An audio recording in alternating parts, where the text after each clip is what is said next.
Right, so we're planting tonight in the middle of what was a hedge of Euphorbia milli, and is trying to be again. Euphorbia milli is one of the Madagascan euphorbias. It's sort of called Christ thorn. It is very, very resilient, very thorny, very toxic, generally relatively low growing, so it's quite good for low hedges, which are often used by smaller wildlife, but they're not large enough to sort of disrupt vision. They don't produce a fruit, and they are vulnerable to if they are heavily trampled, because they're not very quick to regenerate. They do eventually regenerate because they are more or less indestructible, and you have to thoroughly trample every last bit to make sure it doesn't come back up, and this one is trying to come back up.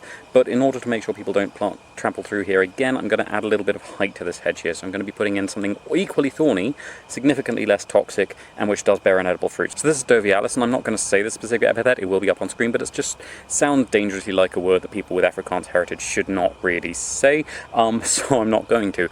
But this is also called the K-apple. It's a relatively small, often rather shrubby tree, which is very, very thorny if it's pruned or browsed upon.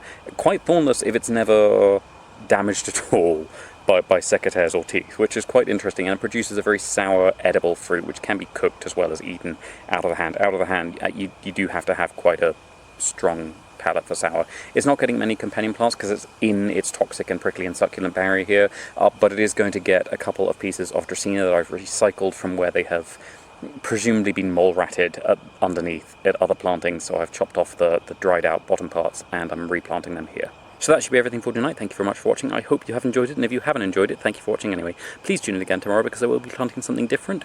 I am not sure what, but I will work it out.